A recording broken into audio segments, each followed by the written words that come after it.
One day I'm gonna be everything I wanna be. I don't let it get the most of me. One day I'm gonna be free. I wanna be everything I'm gonna be. My future right in front of me. One day I'm gonna be free.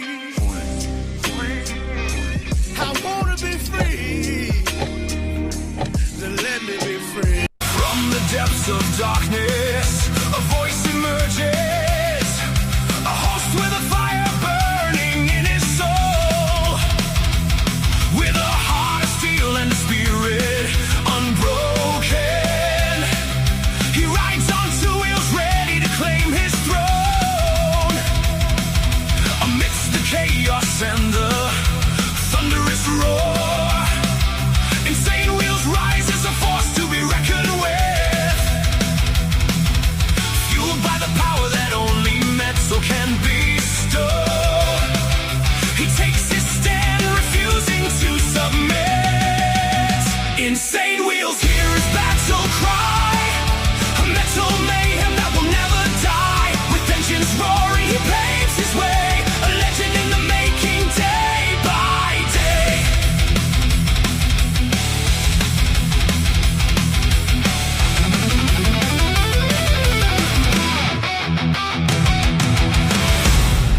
Wow, good morning, ladies and gentlemen. What a freaking morning we had already. We had total complications getting this live stream up, and big shout out to Archbishop for doing a whole bunch of support back and forth between StreamYard and the support system, because there was a whole bunch of glitches we were dealing with this morning, and thank God we got it figured out.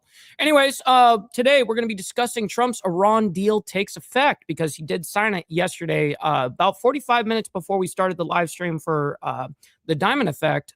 45 minutes prior was, well, Trump made the signing. He did it over there in France, and we all were waiting for him to sign it on Friday, actually, so it was a bit unexpected. Anyways, so I say, now what, right? So we're going to get into the now what. We're going to discuss all of that. We're going to discuss the key points of the memorandum. We're going to do all of that. But first, let's give you guys a chronological breakdown timeline of what we're going to be discussing this morning. As you guys know, we condensed everything down into a single hour and a half episode from the last 24 hours of the news. So anyways, President Trump meets with Indian Prime Minister Modi at G7. That was yesterday, by the way. And then we have some updates on Luigi Maggioni. You guys know him too. It says, to assert psychiatric defense in murder trial. Obviously, we'll get into that here in a bit. And that's a very quick update. It's only like 2 minutes long. And then about 16 hours ago, Middle East update, Trump administration unveils terms of proposed Iran agreement, which I'd like to be able to hear and compare and contrast what the actual MOU is compared to what officials are saying.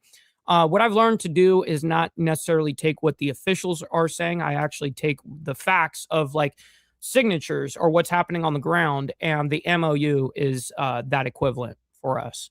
And then U.S. and Iran signed deal ahead of schedule, as you guys know. That happened about 16 hours ago. And then something that happened was, a big deal over there in L.A. Massive L.A. Los Angeles warehouse fire prompts shelter-in-place order. Damn, dude. Let's see if there's any details on this. It says Los Angeles says that the officials have not yet released information on what might have caused the fire.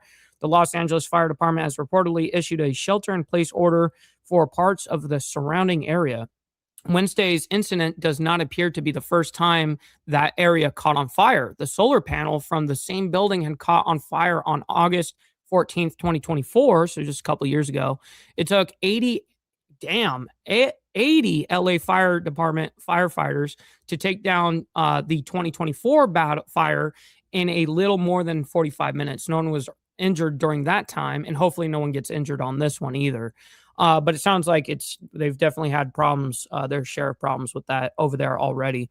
Then about 10 hours ago, the big update comes up. Remember, we were discussing and following the story about the B-52 that unfortunately went down. 8 people, everyone lost their lives on that situation. While we do have an update, as you guys know, we do our best to try to, whatever we show onto the channel, we try our best to follow the stories. So it says 8 victims identified in deadly B-52 crash in California. And yeah, that crash happened down there by San Diego. And then about 9 hours ago, U.S. Iran, what's in the 14-point agreement to end the war? Well, I have that information for you guys, just in case the mainstream doesn't want to tell you all of it. We have it all. Hegseth tells allies to, quote, step up amid Iran conflict. And this is just happening about 6 hours ago. So it's coming out this morning, actually. Definitely interesting. It says happening now. NATO defense ministers meeting in Belgium. Okay, well, I'm not sure where Hegseth is on all of this, but and then just 3 hours ago, Hegseth announces NATO reviews for freeloading allies. I would assume those are the ones that are not paying their fair share into NATO, which we all definitely know that a lot of the countries have been slacking on that. And then we have 51 minutes ago, U.S. begins lifting naval blockade in the Strait of Hormuz amid Iran memorandum of understanding. And that sounds good, but it can be good, but it's not necessarily good for us because we got a lot of stuff that we are doing immediately, and Iran gets to lackadaisical get things done, which I just don't like the verbiage in the MOU where we have to do everything immediately and they get to decide when they get to do something, which is very unfavorable to the United States. But anyways, quickly, let's do our call to actions, and then we'll get into the madness this morning. Make sure you guys hit that like button, double tap that screen if you guys are on the vertical side. I very much appreciate it, and it's also free to do so. You know what else is free is hitting that subscribe button, man. This is what we do Monday through Friday, and then we, of course, have members only on Saturday morning, man. It's a good time. Speaking of members, please consider becoming a member starting only at $2.99 a month, making sure we're not breaking the bank out there with anybody, but check it out. This is what allows us to be on these airwaves as well as have these lights on. So thank you guys for becoming members and staying members. Yes, sir. Little side note, follow my Instagram at BallValveTV, where I post everything behind the scenes of not only my life, but as well as the show, Millennial Food Time, breaking news, as well as politics, all that good shit, man. It's a great way to get a hold of me one-on-one. And we also have a Discord server for all of you legends where we continue the conversation as a community. Make sure you guys go into the video description down below, and that's where the invite link is for the Discord.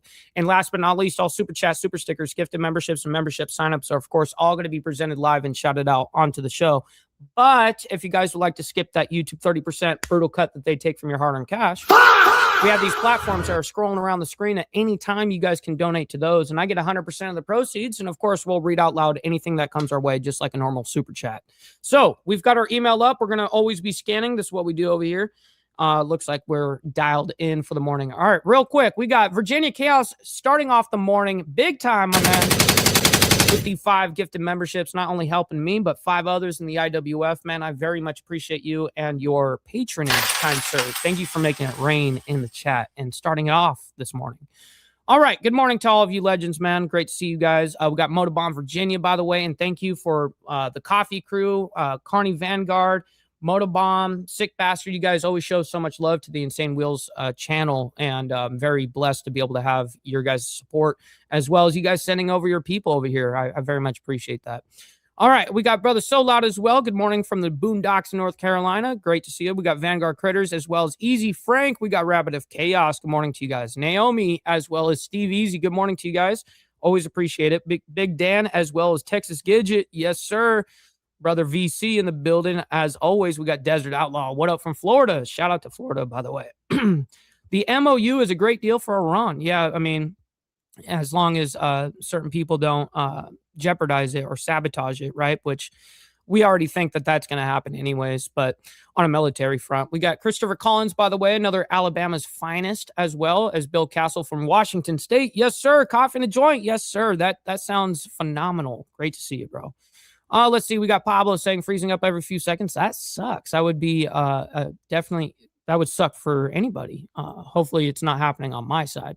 What's up, Beastie Boy, as well as Dennis? Steve Posey, good morning to you guys. I was wondering, where did you get the info on the Iran deal? Yes, I got it straight from Axios. That is where it's being reported. Axios has been, I would say, very biased towards Trump, right? It's basically Trump's mouthpiece. And when they put out the MOU and it's unfavorable to Trump and unfavorable to the United States, that's very telling, to me. That's very telling. So Axios is where I got it from. Let's see. We got Kimo, or however you say your name. Great to see you in the chat. We got Carney Vanguard as well as Jack Talcott. Great to see you, by the way. And of course, Shattered Cat. It's always good to, you can ask a question. It just depends if I want to answer it, I guess. We got No Grow as well. Good morning to you. We got 5150. Yes, sir. 5150 Boomer. Yes, sir. Good morning. Good morning.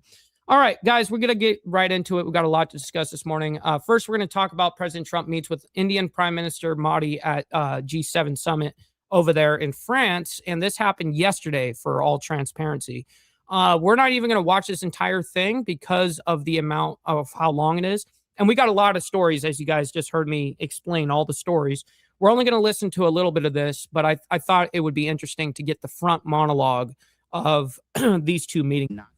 All right. So we were listening in there to a committee. However, we do have this live look of President Trump meeting with Indian Prime Minister Modi. Let's listen in.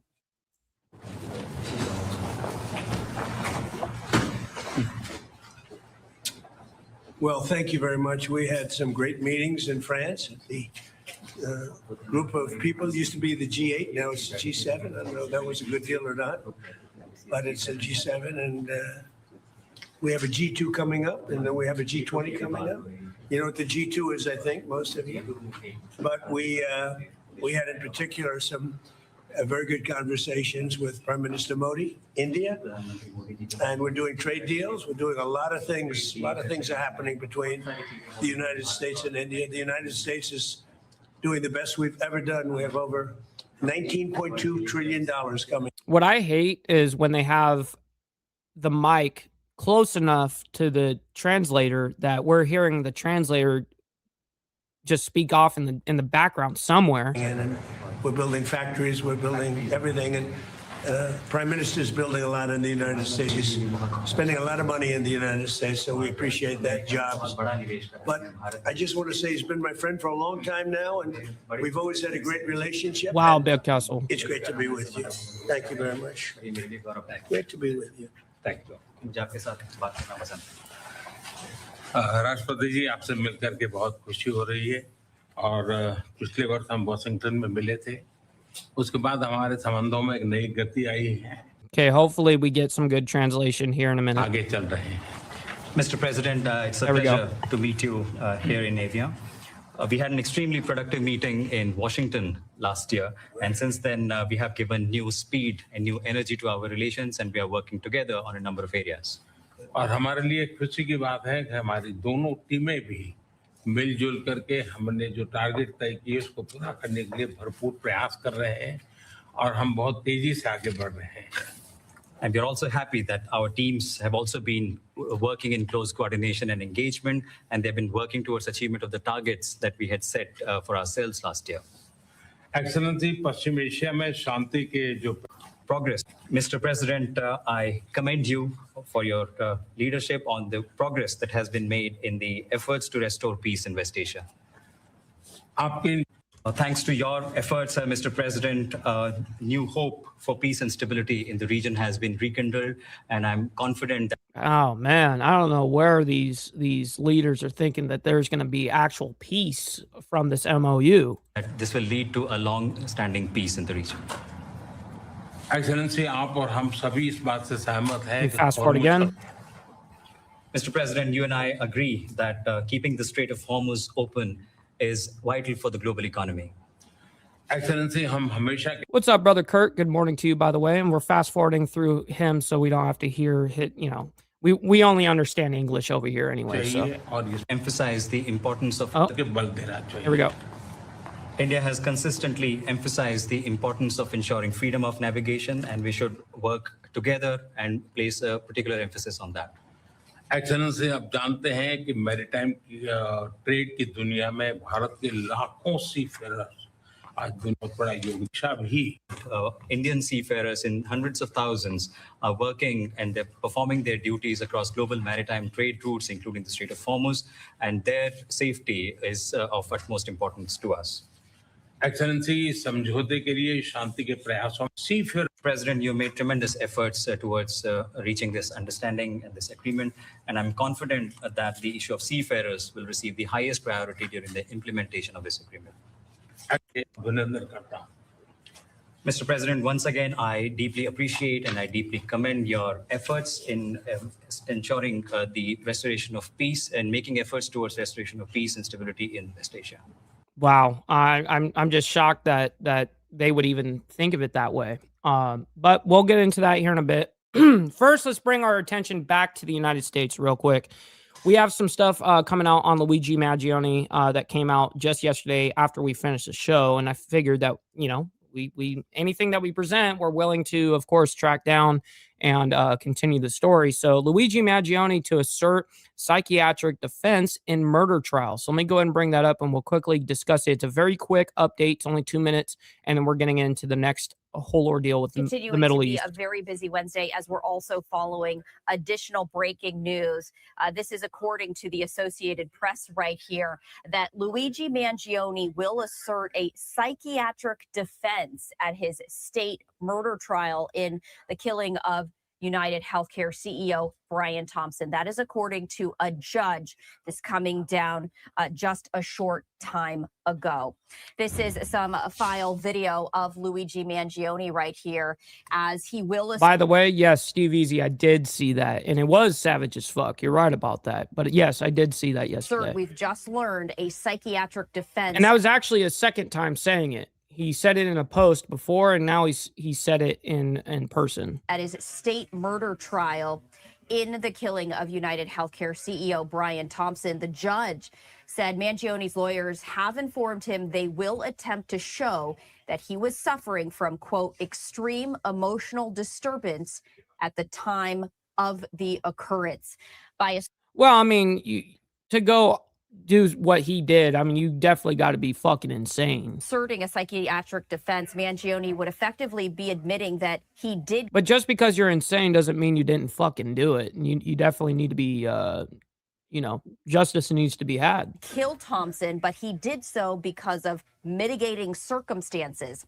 If that's not his problem. Finds that Mangione was emotionally disturbed at the time of the killing, it could convict him of manslaughter instead of murder, meaning that he would be sentenced to less time in prison. Now, this is not the same as a not guilty by reason of insanity defense, which would allow a defendant to go to a psychiatric facility instead of prison. Yeah, that's just the pussy route. That's always the pussy route. The judge's ruling came 2 weeks after he held a secret hearing on the matter at the request of the defense and said he will unseal records pertaining to the hearing and the defensive moves for a. And you know what's so sad is these judges, man, they just grant it all the time too. Oh yeah, you're just clinically insane, so we'll just throw you into the fucking some psychiatric facility and you'll be there for 6 months, you know, kind of thing. Psychiatric what defense. The fuck?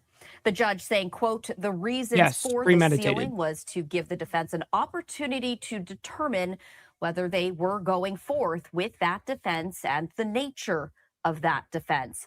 Mangione's lawyer said the unsealing of the transcript of the secret hearing and materials related to his psychiatric defense will harm him in his federal case, saying, quote, the reason why we asked for the sealing is that this defense is not available federally, and Mr. Mangione is being prosecuted federally, and this is prejudicial to his.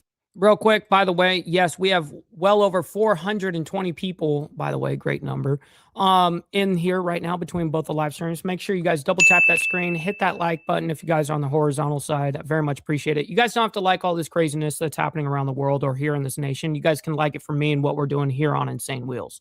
So thank you for that. All right, back to this. Defense to the exact same facts. The judge had been set to rule on this matter yesterday, but he delayed it until today because prosecutors failed to inform Mangioni's jail that he was needed in court. So continuing to follow that breaking news at this hour as lawyers for Luigi Mangione plan to mount a... Now, of course, I will be following all of this as it's going down, of course. But unfortunately, this is the latest that we have even up to this second. So from the mainstream, right? Anyways, let's go ahead and bring up the Middle East update. Trump administration unveils terms of proposed Iran agreement. Now, the reason why I want to play this is because I want to see if the Trump administration is going to actually show what the 14 points of the MOU is, because we have them. We have them right here. Number 1 through 4 here, then 5 through 8. Then we have 9 through 13, and then 14 on the very bottom here.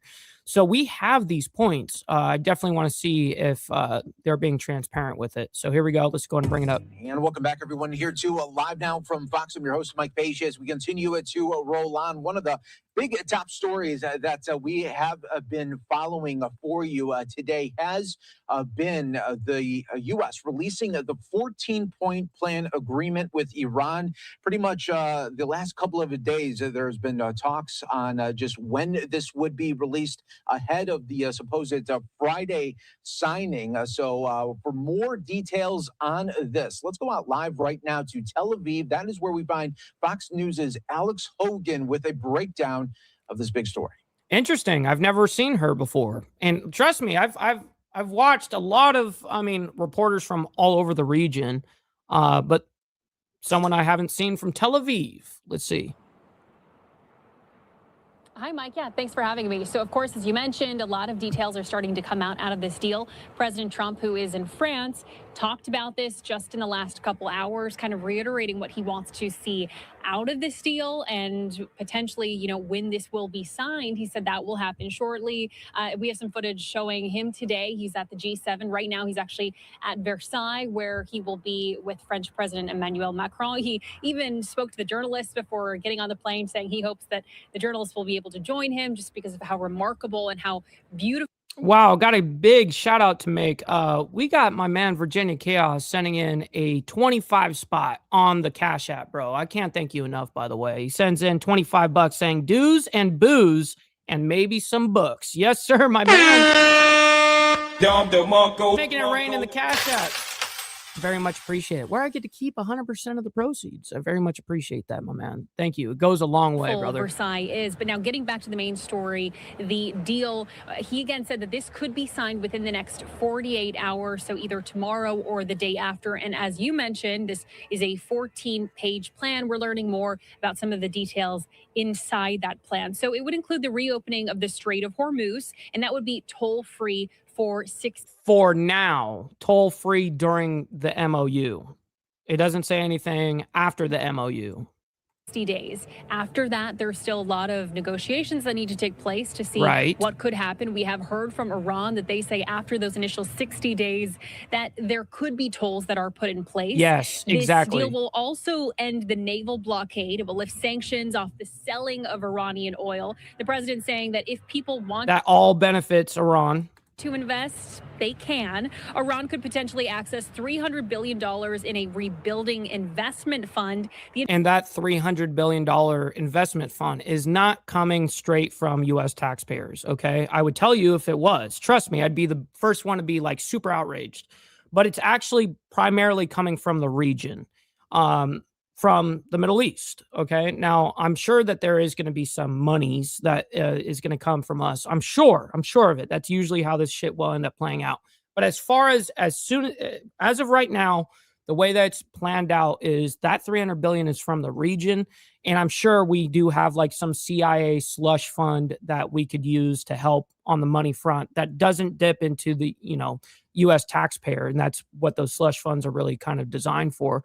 But, administration has clarified that. And then also the $24 billion that are frozen Iranian assets right now. And that's, you got to remember, that is not our money. That is their own money. Okay. That would only happen if Iran does abide by the terms of this agreement. Trump also says that Iran will never have a nuclear weapon. And as far as the enriched uranium, this is the comment that President Trump had to say on that earlier today.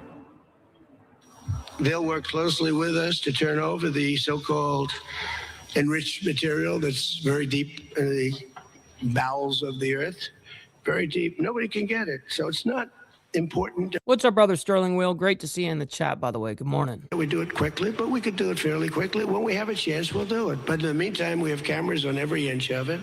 Nobody can do it. And if they do, we'll hit them with Patriots. That's all. And they'll be gone. And they know that. Technical discussions on the removal of all stockpiles of enriched materials will be. Let me go ahead and answer that indefinitely, Steve Posey. I can tell you with certainty that'd be a 0% chance, negative 100% chance. Begin immediately. We're going to start that immediately. So another part of this deal is an end to the fighting in Lebanon. That What's up, Stephanie? Good morning. Is something that is at least creating waves here in Israel, because Israeli officials say that they have no intention of withdrawing the IDF troops from southern Lebanon. We've heard from Well, it's not only do they have a problem with the whole thing with Hezbollah regards to up there in Lebanon, but they hate this deal all the way around, and which I actually don't even blame them. Because this is a major concession from the United States, I'm going to be honest. Iran, they say that that would be a breach of this agreement if the IDF does not fully withdraw and does not end what they are calling this occupation. Of course, Israel says this is not an occupation. They say they're creating this buffer zone to protect the residents who live in northern Israel from Hezbollah. At the same time, we also heard new pressure from President Trump today, telling Israel that they need to do better, that they should be doing better when it comes to that fight against Hezbollah. And that being said, the president also did say that Israel is a great partner and that President Trump has shared this agreement with Israeli leaders. Mike. Yeah, he definitely kind of, Trump went off on Israel. He did go off on Israel yesterday at the G7. I mean, he said it right there to the world. But then at the same token, after he, smacked him in the face, he was like, but we love them. They are a great ally. And then we got Sterling Wheel coming in with the gifted membership, by the way. Thank you very much. Not only helping me, but helping someone else in the IWF. I can't thank you enough for that, sir. Good morning. All right. Let's go ahead and move on from this because we got a lot of stories to move through anyways. And we have the updates on all these things. U.S. and Iran signed deal ahead of schedule. So let me go ahead and bring this up, and then we'll show you guys because I actually have the points of the MOU for you guys, and so you guys can see it and visually see it and hear it and all that. We come back with some breaking news for you. Axios right now is reporting that the U.S. and Iran have signed the MOU for ending the war remotely. Now, by the way, this did happen, like he just said, remotely. It was supposed to happen over there in Geneva, but on Friday. And it just happened that it happened yesterday over there in France. So Trump signed it in person. I don't know if you'll see it on this, but I watched him sign it live. But then they take it and then they scan it and send it to the other side as well. Today, and is now in effect to U.S. officials telling Axios. Brother Bob, good morning. We heard from President Trump just about a couple of hours ago saying that it could be signed within the next 48 hours, but it has now already been signed here, and now this sets up really the next 60 days for things to really wind down with this war. But this is the beginning now of this 14-step point plan that has been now put in effect by the U.S. and Iran, and now both have now signed. So again, we'll be keeping an eye on this here for you. I'm live now from Fox. I want to give you a live look right now in Versailles. President Trump just wrapping up a dinner with the president of France, and should be seeing maybe the president coming to the beast here in just a moment. We'll be keeping an eye on that. We're also getting some additional reporting from Axios saying President Trump personally signed a copy of the agreement during a dinner with the president of France at the Palace of Versailles. A photo of it all happened about 45 minutes right before the live stream of the Diamond Effect last night. By the way, if you guys don't watch Diamond Effect, you guys got to watch that Wednesday evenings about 7:10 p.m.-ish on Central Standard Time. Great show, by the way. Great panel. And it happened about 45 minutes prior. And I was telling the guys, I'm like, hey, guys, it just got signed. We gotta do a whole bunch of research real quick before the show starts. And yeah, and but I happened to watch him do it live. And then I called the crew and I was like, oh, we gotta, change some shit for the show. Signed agreement was sent to the Iranians and the mediating countries there. So that is some additional reporting coming from Axios now that the deal is in effect here. So the deal was signed right here. By the way, we have the perfect number. By the way, we have 555 people in here right now between both the live streams. Make sure you guys double tap that screen if you're on the vertical side. Hit that like button if you're on the horizontal. Listen, you guys don't have to like all this craziness. You guys can like it for me and what we're doing here on Insane Wheels. So thank you for that. At Versailles. And again, we'll be keeping an eye on TVT, all good morning. of these developments here for you on Live Now from Fox. Once we get more details, we will, of course, bring that to you. If we do see President Trump at Air Force One and he speaks to the cameras. Okay, and which we have that for you guys, by the way. Now, let's actually go through the MOU together real quick. This is what the actual MOU is, okay? Number one, immediate end to hostilities. U.S., Iran, and their allies agreed to permanently cease military operations. Both sides pledged not to attack each other, includes Lebanon and ceasefire framework. And then we have number two, mutual sovereignty. Both nations agree not to interfere in each other's internal affairs. Then we have three, 60-day negotiation period. A final agreement must be negotiated within 60 days. The deadline can be extended by mutual consent. Both of them would have to agree to that. Number four, let me take the scroller off. There we go. Iran agrees to reopen commercial shipping. Then traffic is expected to return to pre-war levels within the 30 days. And then this one, passage is to be toll-free during the negotiation period. But it says nothing afterwards, and it says nothing about, any of that. So they're leaving that kind of open right there, which is iffy for the world, actually. Number five, United States blockade lifted. The U.S. will end its blockade associated with the conflict. And then number six, economic reconstruction. The U.S. and partners will pursue a reconstruction and economic development program reportedly valued at least $300 billion if a final deal is reached, meaning if they negotiate for their nuclear stuff. Now, let me go ahead and say this is the big point of contention that everybody has been talking about. Oh, $300 billion. We're going to pay them $300 billion. Listen, that's not actually facts.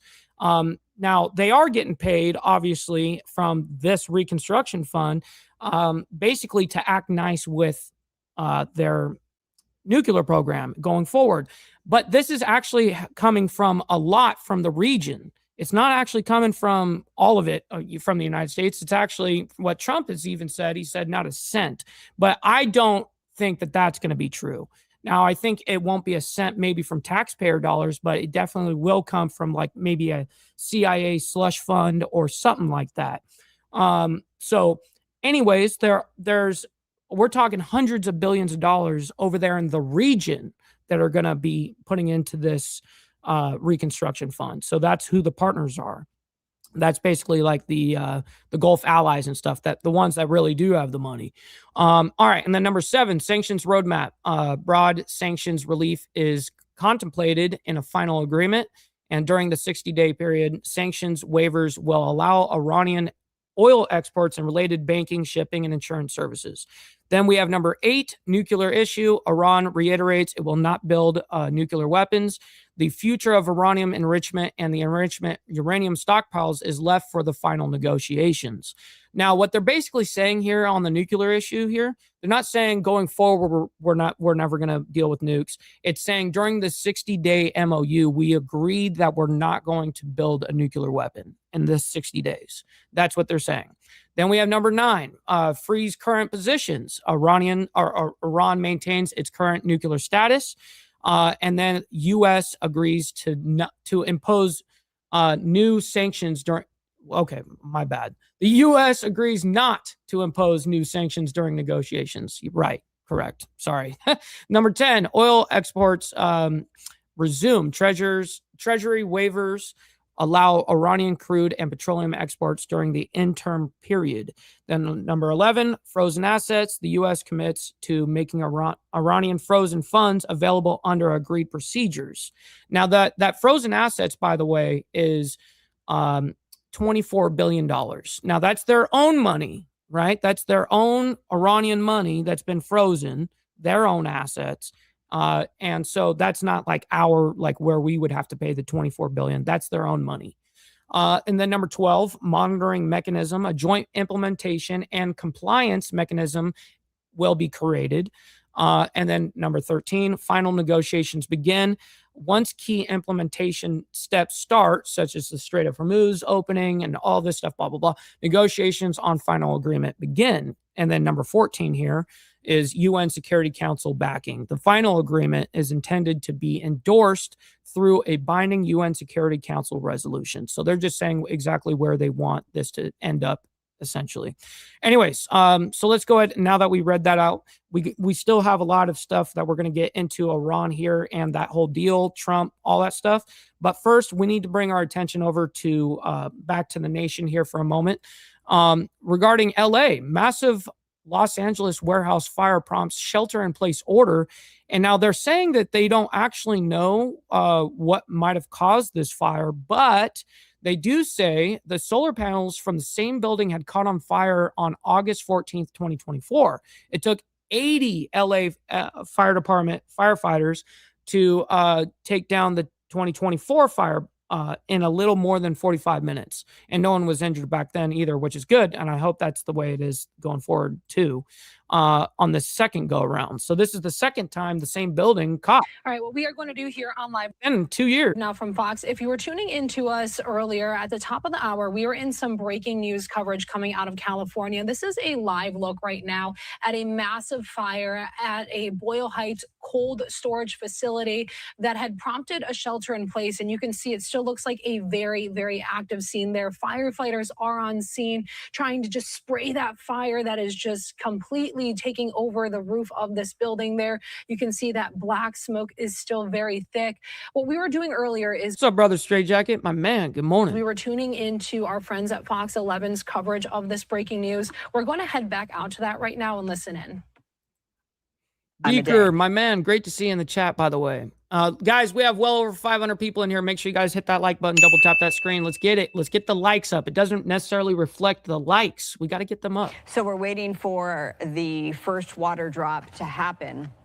I was just in the middle of trying to get some more information as to how many are in the fleet of the I'm getting a note here. That's why I'm stuttering and yeah, stopping. I know. I'm like, what is she? I mean, she's worse than me sometimes. She train of thought. So I was waiting What's up, to PJ? get how many Good morning. helicopters, aircraft are going to be a part of the air assault. I didn't get that number, but I can tell you that a helicopter is able to drop 480 gallons of water in one drop. This that is a huge information building. coming to me from Kevin Takumi. If you follow us here at Fox 11, you know that he has flown in Skyfox for many years, and he knows a whole lot about the firefighting apparatus and the protocol and processes. So, Kevin, keep feeding us that information. That's very, very helpful. So we do know that 480 gallons of water will drop in one of those chopper drops. So we look forward to that happening. It's going to be any minute now, in fact, because they did successfully evacuate the roof. And that's what needed to happen before any of those. Oh, there it is. I see it coming into play. Let's watch there's it. A chopper. Here we go. It's going to drop water. Or maybe that red, I forget what they call it. Here. Well, I just quieted down. Hear me? This is an ammonia leak now. Okay, I'm going to check in with Olin. Oh, there water. we go. There we go. There's that water drop that we were waiting for. 480 gallons. That's like nothing. A sight to see and a good one to see. Olin Martinez is the photojournalist behind the camera here. Olin, did I just hear you say there's a pneumonia? Yo, brother, Virginia Chaos, my man, sending it in on the YouTube side as well. He says for $5, hit that goddamn like button, embrace your fuck ups, and donate some freaking money, dude. Absolutely, let's get it. We gotta embrace our fuck ups. Don't beat yourself up over past mistakes. You are going to fuck up again in the future, quite possibly in a most spectacular fashion. Why worry about yesterday's fuck-ups when you have tomorrow's fuck-ups to look forward to? You are a fuck-up, and fucking up is part of your growth process. Embrace the process. Embrace thy process. Absolutely. Feels good. Also, you know, we haven't done the money part. All right, just get the money part done. Give me money. Money me. Money now. Me a money needing a lot now. Actual factuals and probably the best propaganda you'll get today. So Denied. But I still love you guys. All right, let's go ahead and bring this back up and we'll get into the discussion. Leak. We'll skip ahead a little bit here too. Or rather ammonia. Actually, as I was approaching, they have a gurney out ready for anybody that might be injured. I believe that's Pete Demetrio that's walking up. Need more cannabis. Good morning. You can see this plume is traveling. Daniel, good morning. But the wind can shift. Right. We got a lot of people out here.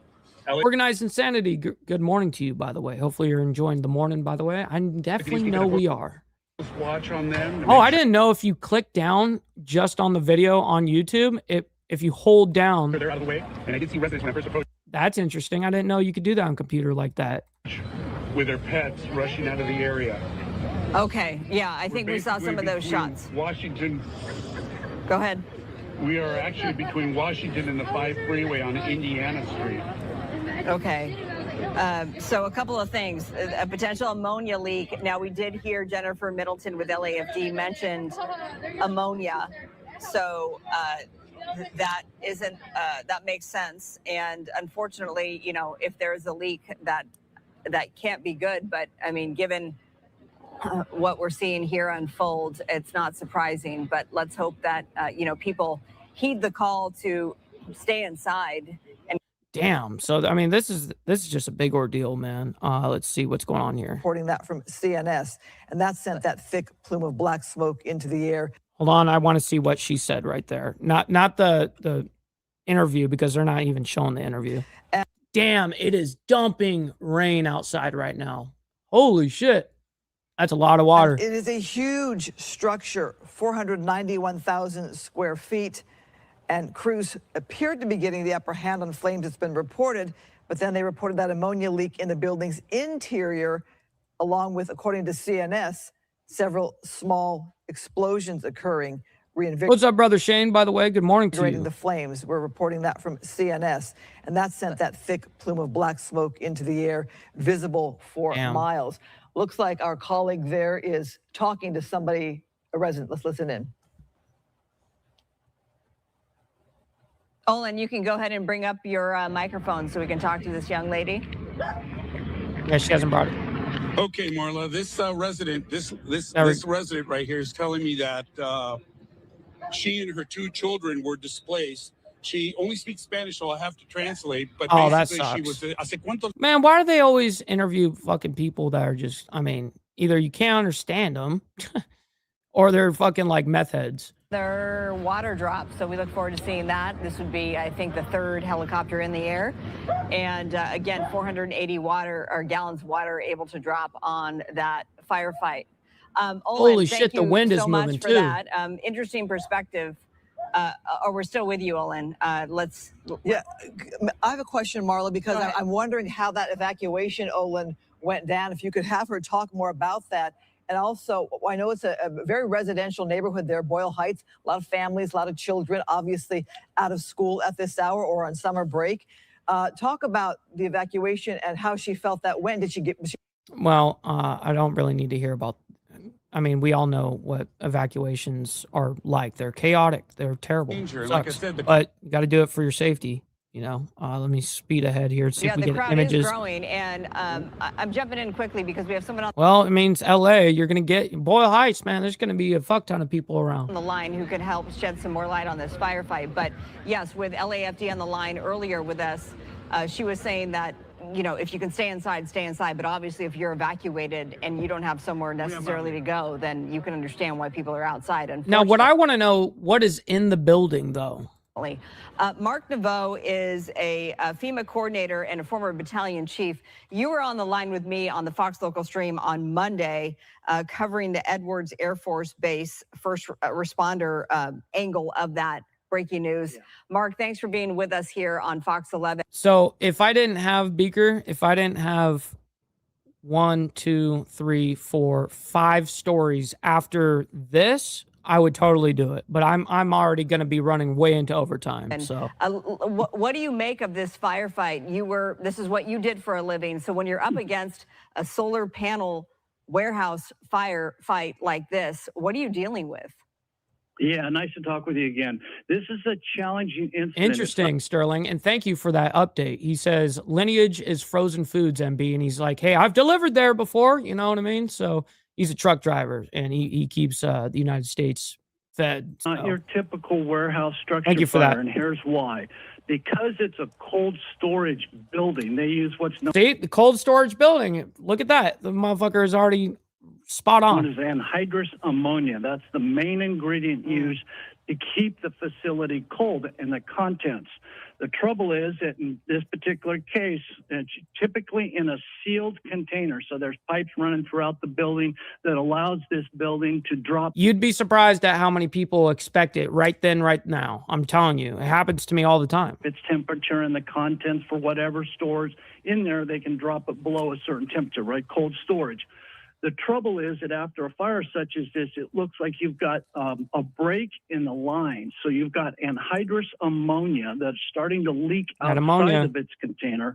And that is, in most cases, that's lighter than air. So what you're seeing, which is very, very unusual, is you're seeing a structure fire be using tactics that are typically used for wildland firefighting. Wow. Helicopter. Sterling is predicting it's going to be approximately $1 billion worth of damage. Wow. I mean, just incredible. All right, man, that's terrible. I hate to see that. That's a lot of food too, I'm assuming. All right, so we do have an update regarding that B-52 that went down. Remember, we were reporting early this week about this B-52 that went down, sadly. Happened right after takeoff. Right after takeoff, they didn't even get enough altitude for any type of, where they could jump out or something like that, or eject from the craft. Unfortunately, went, basically up in the air and boom, right back down and crashed. Unfortunately, 8 service members lost their life. Everybody on the plane lost their life. So let me go ahead and bring this up, and we'll quickly get into this because we do have 8 of the victims identified in the crash over there in San Diego. Welcome back to Live Now from Fox. Super sad Shauna update. Kalafi. Earlier this week, a tragic situation at Edwards Air Force Base in California. 8 victims have now been identified after a B-52. What's up, brother GEG, by the way? And those are the pictures of the service members that lost their lives. I do believe they're actually going to pull up one by one and show, or at least blow it up to where you guys can see it. B-52 bomber crashed during a test flight there at Edwards Air Force Base. You see the photos of those 8 victims there. And our partners at Fox 11 in LA actually spoke. What's up, Dragon Classy? Good morning. To a loved one of those victims. This is their story now. Today, the Air Force released the names of the 8 men killed during a routine test flight out of Edwards Air Force Base Monday. Fox 11's Nick Garcia reports from Lancaster, where 2 of What's up, TNT, as well? Good morning. The men are from. Damn. Yes, 2 of those men who died tragically in that crash were here from Lancaster. We spoke with one of their wives today. Tragedy struck 8 families Monday when a B-52 Stratus Fortress crashed during a test flight mission. Look at that. This is the crash scene and basically just a field, an open, wide, humongous field out there. And there is no plane left. It just, there was it was just fueled, everything. And the humongous amount of, that crash was so brutal that there was no structure left of the plane. Shortly after takeoff from Edwards Air Force Base. The 8 men identified today, 6 of them military members, So let me explain real quick, JW. Everyone's like, well, why don't you just eject? Why don't you just jump out? Well, the thing is when you're in, you got to remember the way that they crashed. The way that they crashed on this is that they were just taking off and then it nosedived. So they had zero reaction time. When you're up in the air, altitude is actually your friend in an emergency because it gives you time to react. It gives you time to get yourself ready, prepared, do the button pushing and all the fucking calls you got to do on the radio, all that shit. So unfortunately, there wasn't enough altitude to give them enough time to react. Anyways, back to this. Contractor flight test engineers, all of them serving our country. Christopher was just an amazing man. He loved and served everybody he came in contact with. One of those engineers, Christopher Richard. He and Major Alexander Davis are both from. So we hold an annual 4th of July event here at my property here for the IWF. Yes, the Insane Wheels family. We do a whole get together. We blow up, thousands and thousands of dollars worth of fucking fireworks. It's a big ordeal, and it's a whole weekend too. So yeah, let me know if you want to show up. Lancaster. Christopher would want to be remembered by the love and about the love and service he had. He would want people to think about others, not just themselves. She says she's leaning on her faith. It's hard not having him now, but knowing that there's a life after this and that we can be together again gives me so much hope and makes it just that little bit easier. And also leaning on the other families as they navigate the difficult road of grief together. I'm so appreciative. I never would have thought such a big community would come out and support not just me, but the other 7 families. Having this happen is so negative, but we got to look at the positive and all the things that can come from it, the things that they're able to learn so that it doesn't happen again. To his family, Christopher was larger than life. He was our Superman. She says he's now forever watching over them from the sky. Now, they have created a GoFundMe page to help them as they deal with this loss. We put a link to that on our website and on the Fox Local app. In Lancaster, I'm Nick Garcia. It was a B-52, Steve Posey. B-52. Fox 11 News. A terrible story out of California. Again, the 8 people who were killed when a B-52 bomber crashed shortly after takeoff from Edwards Air Force Base, now identified. This happened during a routine test flight on Monday, and Fox 11 speaking to the wife of one of those victims. Really sad. All right. Yeah, that's terrible. All right. So let's go ahead and move on into what is the 14-point agreement to end the war? Well, as you guys already know, we already read those points, so we actually don't need somebody else already explaining what I already explained on the show, so we're going to skip that. All right, Hegseth tells allies to step up amid Iran conflict. This just coming out this morning, by the way, early this morning. This coming out about 7 hours ago, this when it was happening. So let me go ahead and bring it up, and we'll see what's being said. Our allies must step up. President Trump has been very clear on this point for many years and over 2 administrations. And for too long, NATO has been... I have them sped up, by the way, 1.25, because we want to cram as much as we can in... I mean, we're already about to run over time, so... A paper tiger and a one-way street. No more. And that's what the Hague Summit is all about. That's what defense spending commitments are all about. Transforming NATO back into a real military alliance that's focused on hard power and real deterrence. A NATO 3.0, modeled on the NATO 1.0 that won the Cold War, with our allies actually taking the lead in Europe's conventional defense. And that's what NATO was always supposed to be, and what its framers like President Eisenhower always expected. Europe was not supposed to be a dependency of the United States. And by the way, Beaker, I've already explained that a billion times in the last 48 hours. I mean, I literally read the MOU out loud all the way through every 14 points, by the way, just right before you showed up. That's not what Winston Churchill or Charles de Gaulle or Konrad Adenauer wanted or expected. No, Europe was supposed to be a military power allied with a strong America. This is the essence of NATO 1.0. As Dwight Eisenhower himself said as early as 1951, if in 10 years, all American troops stationed in Europe for national defense purposes have not been returned to the United States, then this whole process will have failed. Eisenhower was Supreme Allied Commander then, not yet our nation's 34th president. But he and his allied counterparts, all of them still living in the shadow of World War II, understood that NATO's power did not come from committees or from meetings or... No, the power really came from the United States, to be quite real. I mean, the amount of money that goes into it. I mean, we're the ones that fund it. We produce so much shit for NATO. We build a lot of, munitions and all that shit. From small flags on fancy tables. It came from warriors. And for Europe's defense, it had come from NATO allies. That was NATO 1.0, a hard-edged warfighting organization focused on Europe's defense. But that spirit faded after the Cold War ended. No longer focused on defending Europe, NATO 2.0 drifted toward out-of-area operations and things that had nothing to do with warfighting at all. Instead of tanks and fighters and air defenses, the focus has been on gender equity and climate change and defense austerity. Europe's borders flew wide open.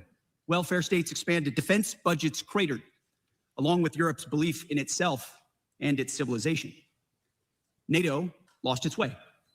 What's up, brother Cameron? Great to see you in the chat, by the way. And listen, we're about to run into overtime. Listen, we got well over 500 people between both the live streams. Make sure you guys double tap that screen if you're on the vertical side and hit that like button if you're on the horizontal. Appreciate you guys. 2.0 was an era of distraction, deindustrialization, and demilitarization. It was an era of free riding. And those were lost years that we're not going back to. And that's why What's up, Neil? At the Department of War, we've been so clear and so candid to restore NATO's core military role and character. And that's why we've returned U.S. troop levels in Europe to pre-2022 levels with the redeployment of a brigade combat team last year and further reduction of 5,000 forces earlier this year. At the same time, it's why we've engaged with our allies so consistently. And it's why we've grown our own defense industrial base and encouraged to turn NATO 3.0 into reality. Got you. To return the alliance to its roots as a military alliance and ensure that it has the European strength required to sustainably deter aggression and, if need be, make good on Article 5. Some of our allies have gotten the message. And what's up, Llama, by the way? I see you in the chat. Shout out to Peru, by the way. You know who you are, and we very much appreciate it. Last year, under President Trump's leadership, NATO set the new global standard for allied defense spending, 5% of GDP, all in on defense. It's historic, and it's transformational. And some allies are already well on their way to meeting this ambitious target, and in some cases ahead of schedule. And as you've seen over the last 6 months, President Trump is also committed to the United States defense spending, more than $1 trillion in 2026 and a commitment of $1.5 trillion in 2027. We will lead and exceed our own NATO spending standards. And I'm personally on Capitol Hill in order to make sure we do it. It's not do as I say, it's do as we do. Some allies are also getting serious about how they're spending on their defense. In May, the Department of War told allies that we're reducing our contributions to the NATO force model. We also explained how allies can and should backfill those changes. General Brinkowitz reports that some allies have stepped up accordingly, and it's a good start. At the same time, just last month, a small group of strong allies gathered at Bergen for a conversation about focused allied defense spending on the capabilities required to defend Europe even in the event of simultaneous conflicts worldwide. Again, more serious progress. On Ukraine as well, progress. Through President Trump's Pearl Initiative, allies have taken the lead in funding support for Ukraine's defense. Ukrainians are holding their lines even in the face of sustained Russian assaults. We said it could be done, that our allies could lead, and that it would be consistent with Ukraine's defense. It is happening, and it's a validation of President Trump's approach, an approach that will set the table for peace. Yet for all these early steps in the right direction, there have also been real setbacks that we cannot ignore. For all of our clarity, too many allied capitals seem to still miss something in translation. Too many allies still don't recognize the historic need that President Trump has made clear to them and to NATO itself to reforge a relevant, powerful military alliance. As President Trump put it, and rightfully so, he gave our allies a test to support America when we asked for their help, and too many failed it. The United States has defended Europe for generations. And the president said, all he said was that our jets would need to take off from bases in Europe or our ships from ports to strike targets in the Middle East, Iranian targets that threaten European interests even more directly than they threaten us. But too many of our allies said no, or tried to drown us in arcane legal debates, or criticized us publicly for doing what they aren't prepared or able to do themselves. It was shameful. These allies, they put America's sons and daughters, our sons and daughters, at risk by denying them the predictable access, basing, and overflight that never should have been in question at all. In some cases, we had to shift capabilities from one country to another out of NATO allied countries altogether. There's no excuse for that. And that's not to mention the fact that some countries have yet to show a credible path to meeting their... That's right. We exactly hit overtime just now. Listen, you know what they say about overtime? No tax on tips, no tax on OT. Make sure you guys send in your money. Let's get the money part. All right, just get the money part done. Give me money. Money me. Money now. Me a money needing a lot now. Well, shit. Denied. I still love you guys. All right, here we go. It's back. Big commitments, too much talk. Some of NATO's largest economies, some of our richest countries, allies that are happiest to go on about the rules-based international order and middle powers banding together, still seem to think the era of free riding is here. Eisenhower and Trump disagree. This isn't what the president or America expects from this alliance. This is not what any reasonable person would expect. And it's not going to cut it anymore. And so we're doubling down on our effort to make NATO what it always was supposed to be, a balanced alliance with Europe in the lead for its own defense, NATO 3.0. And to make that a reality, I'm announcing today a 6-month Department of War review that will examine America's force posture and basing in Europe. Up to 6 months, could be less. Let's call it the NATO 3.0 review. This review will be conducted with the benefit of inputs from the United States military, from European Command. It will involve consultations with the US Congress and with our allies. But make no mistake about it, this will be a real review. It will be designed to ensure that NATO is moving fast. Shit, we got Sterling Wheel coming in with the 420, by the way, great number, saying Trump is Allah. Well, shit. Oh, shit. Yikes. And irreversibly. Thank you, Sterling. Appreciate you, brother. Europe leading. Stepping up to take primary responsibility for the defense of Europe. Stepping up to ensure our forces are postured for America's global needs. And stepping up to make sure that our access, basing, and overflight are clearly delineated and assured. Any other country would do the same. At the same time, going forward, our annual NATO dues will be contingent on other countries meeting their defense spending targets. Where other allies do not spend with urgency, our dues contributions will go down. NATO will be a two-way street. It's only common sense. America cannot care for or pay more for Europe's defense than our allies do. And this review will think outside the box. Our national defense strategy states clearly that we're going to incentivize and enable our allies to step up and do their part. So we're going to keep a close eye on allies who are not doing that and who say no, or maybe, or wait and see when it matters most. It's a review that some countries will fail and others will pass with flying colors. In the end, the review is intended to both improve U.S. force posture and basing and strengthen NATO 3.0. It's intended to be constructive, as we have always been. There are no strategic surprises here. There haven't been. I've been clear with all of you since my first remarks to this body in February of 2025. President Trump has always done the same. Our direction of travel is and has been clear. This is the right thing to do by the American people. It's the right thing to do by this alliance. Europe can and must take primary responsibility for its conventional defense as it pledged at the Hague summit. And in the process, safeguarding Europe's defense for generations to come. We know our allies can do it, and it's time. Thank you. All right. So basically, we have another report, but we're not gonna listen to somebody talk about what we just listened to. But basically, he's announcing during that whole get down that he did, NATO reviews for quote freeloading allies. So that's what that whole thing was. Their fair share and a whole bunch of shit. Whatever. You heard the complaints. Anyways, we're going to move on into our latest news that we have here. U.S. begins lifting naval blockade in Strait of Hormuz amid Iran memorandum of understanding. So I'm so glad that the mainstream media has now, I mean, trust me, enough independent media put a ton of pressure saying, I mean, I was probably one of the very first people to say exactly that. I mean, maybe a first handful of content creators that were on top of it right then and right there, right in the moment. And we're saying, this is not a deal. You know, this is an MOU. This is an agreement to stop fighting for a second to possibly get to another deal. You know, that's where we're at. It's kind of like a framework. Anyways, I digress. Now we have this whole thing going on with the naval blockades being lifted a little bit right now. So let's see what they're talking about in that regard. And I actually have the Strait of Hormuz right now with marine vessel traffic. And I'm going to go ahead and bring it up for you guys here in a second and see where we are if they're actually moving. And it does look like a lot more movement than what we've been seeing right now. It's happening right now. Let me go ahead and show you. This is way more movement than we've seen. Obviously, it's been still for a long time. This is a lot more movement. Okay, this right now, this is a good sign.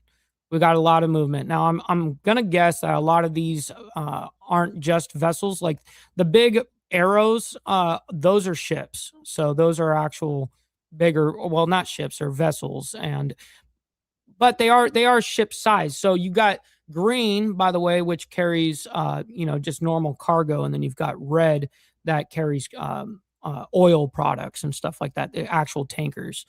Now, most of them are still anchored down, most of them. So the movement, I'm sure that's happening here. It looks like it's going to be a lot of like de-mining and shit like that.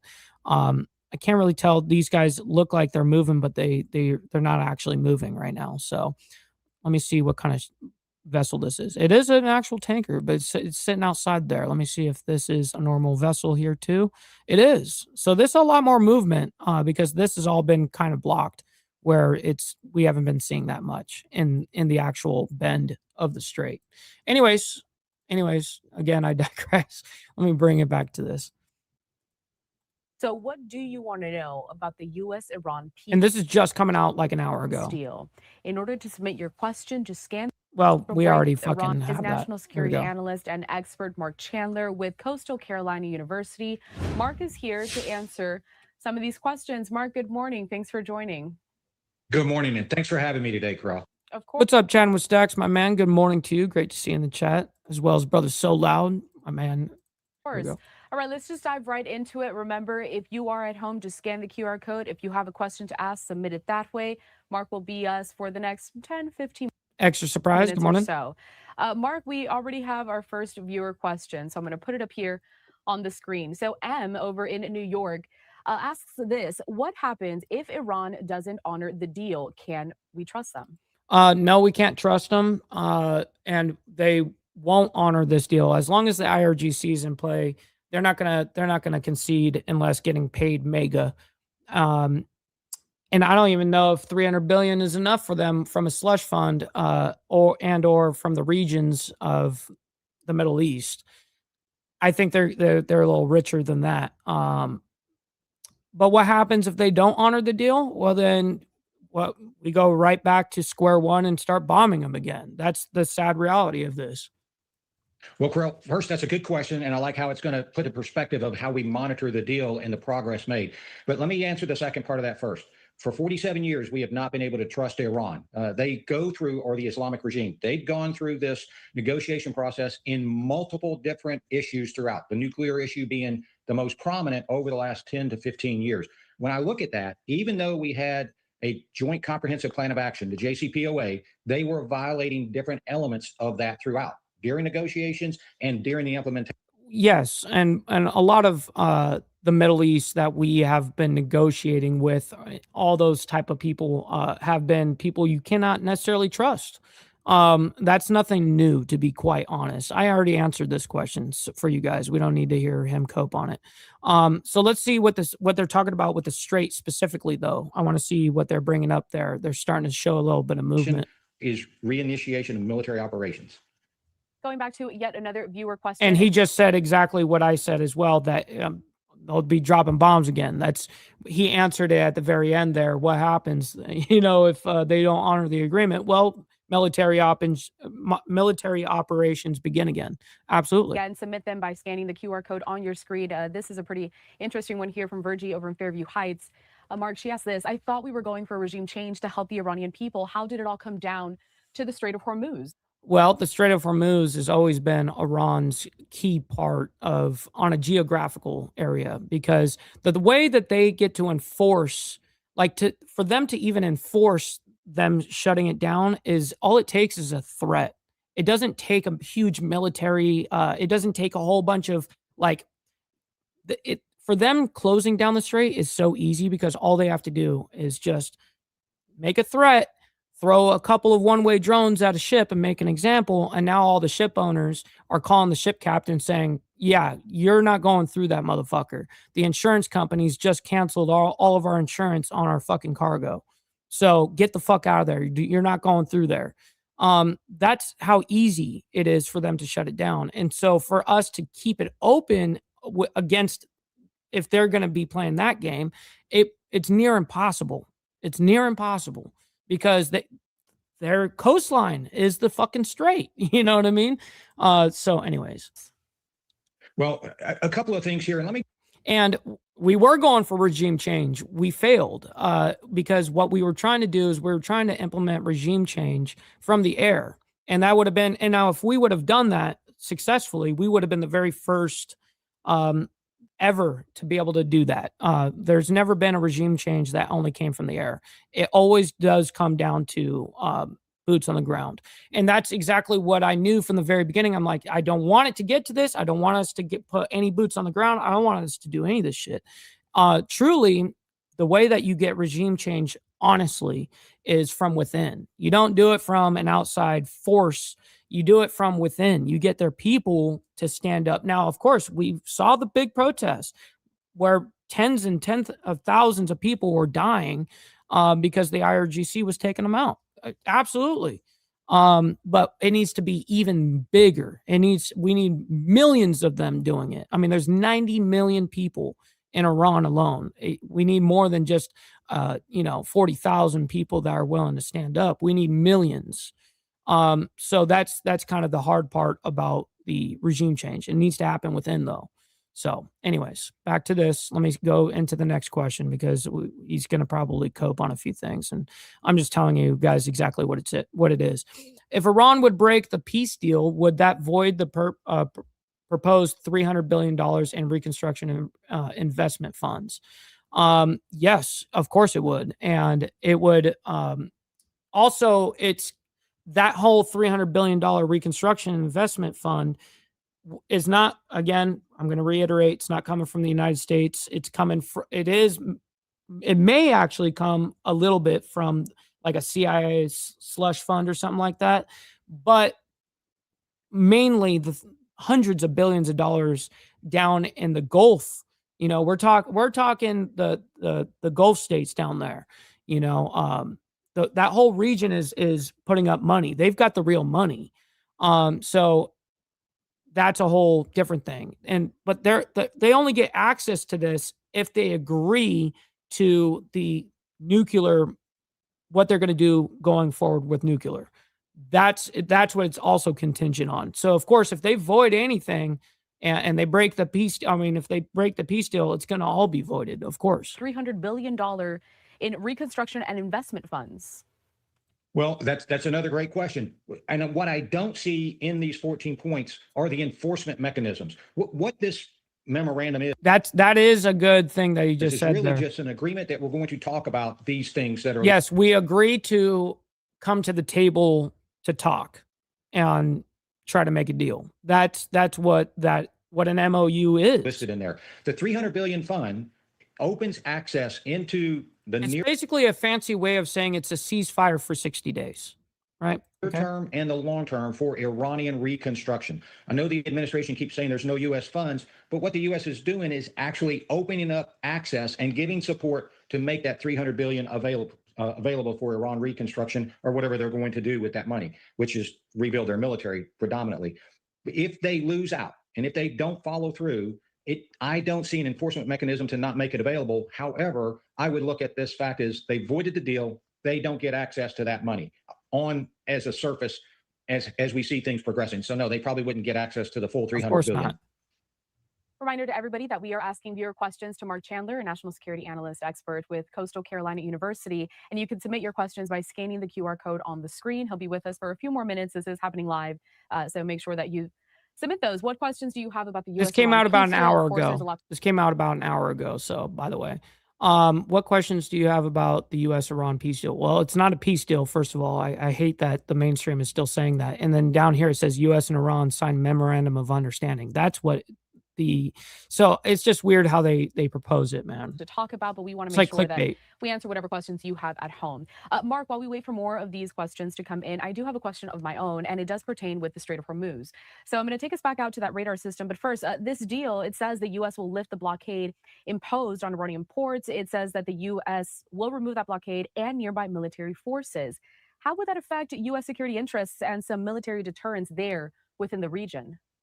Well, I like the fact that you talked about military deterrence and what that does. So when we lift our blockade, which is immediately upon signing, and actually I saw some reports that at least 5 cargo vessels and tankers made it through the blockade earlier today. So there's already some. Yeah, I mean, we did see that movement. You guys can see that there is a lot more movement going on through the strait right now. And I just showed you guys just a little while ago the actual marine traffic live right this second. What's happening in the strait, and there is a lot more movement. That's for damn sure. It's happening. What that blockade did for us is deter Iranian future aggression in the fact that we put an economic. It's not fully open, as you guys can see, but things are starting to move around, and there are some tankers coming through. Stranglehold on them. So we had leverage on there. Lifting that blockade takes away that leverage. So in other words, Iran's going to reap economic benefits where we were holding that over their heads. Now we're not going to do that. So Iran definitely gains from that. We've lost additional leverage. Compound that with the fact that we lost our military leverage, and you can see Iran's actually coming out in the good, or it's coming out good for Iran as we go through the next 60 days. We do have another viewer question that has just been submitted, taking it here on the screen. Why was Israel not part of the memorandum of understanding? Israel, of course, has been really heavily involved in this entire process. Well, I think the primary reason is Israel would not go along with this deal. Yes, correct. Absolutely. Israel is heavily, staunchly against this MOU. And because truthfully, objectively, as we already read through the entire MOU, it's not beneficial for us. And what I also don't like is a lot of it is like, we'll immediately start lifting things and we'll immediately start doing this. And then their nomenclature for how they have to move is like, well, they get 30 days to do this. They get 30 days to open the strait. And there's like all this, like they get to drag their feet, but we have to do shit immediately. It's kind of like, obviously it's concessions in a lot of ways. But anyways, listen, ladies and gentlemen, that concludes for the morning. I can't thank each and every single one of you guys enough for the amount of love, support, engagement, hitting that like button, commenting in the live chat there, hanging out with us. This is what we do Monday through Friday. And then, of course, we have Saturday morning for members only, man. It's a great time. I'm very blessed to be able to do this, and thank you guys for allowing me to do it. So anyways, we'll see you guys here tomorrow morning for more of the World's Madness. Until then, God bless you guys and be safe out there. Also, stick around. We're going to be rating our friend RLM. She's a great panelist and panel host. Make sure you guys let her know we're coming through with the Mike Ball raid. But anyways, much love.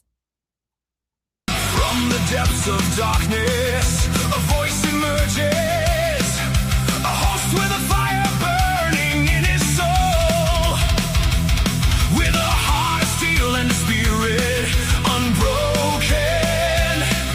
He rides on 2 wheels, ready to claim his throne. Amidst the chaos and the thunderous roar, insane wheels rise as a force to be reckoned with, fueled by the power that